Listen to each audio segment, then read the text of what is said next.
वहीं ईडी से नोटिस मिलने के बाद परिवहन मंत्री प्रताप सिंह खाचरियावास ने केंद्र पर हमला बोला है। उन्होंने कहा कि केंद्र सरकार कांग्रेस नेताओं को प्रताड़ित कर रही है, लेकिन कांग्रेस नेता घबराने वाले नहीं हैं। हम ईडी की नोटिस का जवाब देंगे।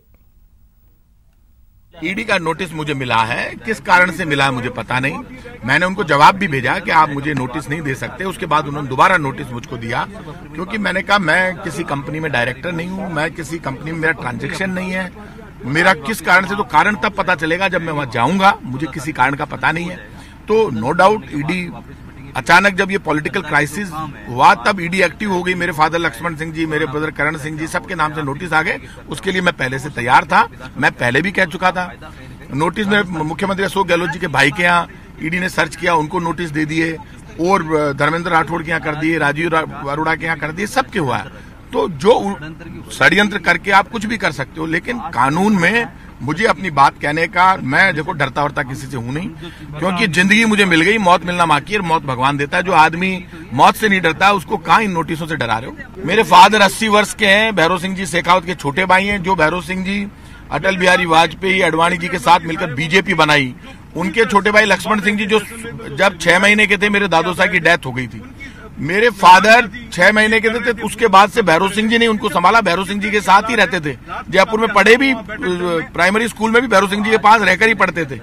तो उनको तो दुख इस बात का हुआ कि मैंने नोटिस की बात को दियो, मतलब भैरव सिंह जी के भाई को भी नोटिस दे दिया, जो जनसंघ के जमाने से, जब जनसंघ थी तब से इनके साथ रहे, उनको ही नोटिस दे दिया। तो इनके रिश्ते नाते कुछ है ही नहीं, क्या करते हैं क्यों करते हैं। लेकिन मेरा ये मानना है बीजेपी जिस रास्ते पर चल रही है वो ना उनके हित में है, ना देश के हित में, ना लोकतंत्र के हित में। उधर सचिन पायलट सहित समर्थक विधायकों की घर वापसी हो गई है। वापसी के बाद पायलट समर्थक विधायकों ने कहा कि उन्हें हाईकमान पर पूरा भरोसा है, सभी विधायक पार्टी के साथ हैं।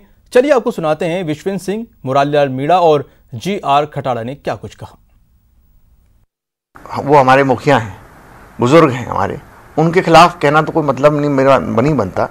लेकिन जो भी चीज़ हुई वो अनफॉर्चुनेट हुई, और अब आलाकमान आज हाईकमान आज वो बना देंगे कमेटी 3 वरिष्ठ नेताओं की, और वो निश्चित रूप से तालमेल बैठा देंगे। तो उसमें पूरा यकीन है आपको? क्या पूरा यकीन है हमको। तो अब हाईकमान का यकीन नहीं करें तो और किसका यकीन करें।